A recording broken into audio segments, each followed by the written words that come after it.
આપણી પાસે છે રેડી ટુ ઇટના 2 પેકેટ, એક છે મેંદુવડાનું અને એક છે ઉત્તપમવાળું.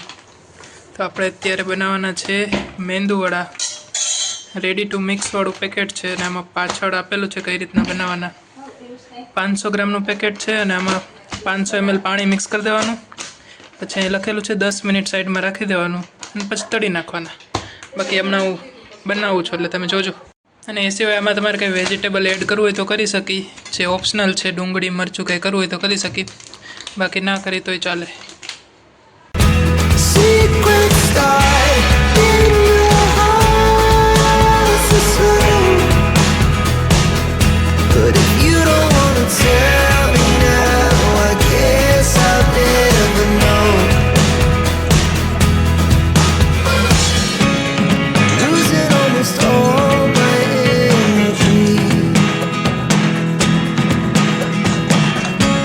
થોડાક મરચાં સુધારી લેતા છે એમાં નાખવા માટે, મોડા મરચાં.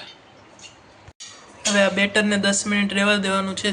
ત્યાં સુધી આપણે તેલ ગરમ થવા મૂકી દીધું છે અને તેલ આવી જાય પછી તળી નાખીશ. તો હવે બેટર થઈ ગયું છે આવી રીતના તૈયાર. તો પહેલાં આપણે હથેળીમાં થોડુંક પાણી લઈ લેવાનું અને પાણી લઈને પછી થોડુંક આવી રીતના લોટ લઈ લેવાનો અને એને આવી રીતના થોડુંક ગોળ કરીને આવી રીતના કાણું પાડી દેવાનું. પછી જો આવું તૂટી જાય મારી જેમ તો સાંજી નાખવાનું અને હવે આને આપણે તેલમાં તળી નાખશું. તમને પેલા બતાવવું પડે છે કે નથી પડતું. ઉખડશે તો પડશે, નકર નહીં પડે. નહીં ઉખડે. ઉખડી ગયું.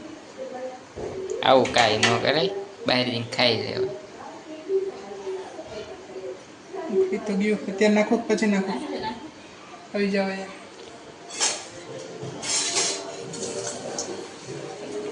પડી ગયું છે, સક્સેસફુલી પડી ગયું છે. જોઈએ હવે બને પછી કેવું થાય છે.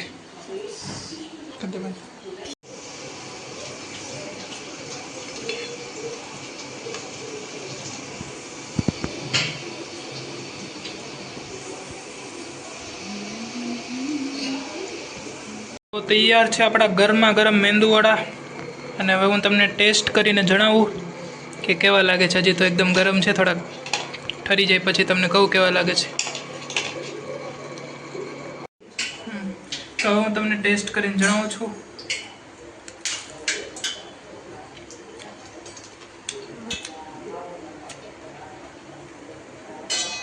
ઓહો, આમાં તો ચટણીની જરૂર જ નથી, કારણ કે ચટણી બનાવી જ નથી.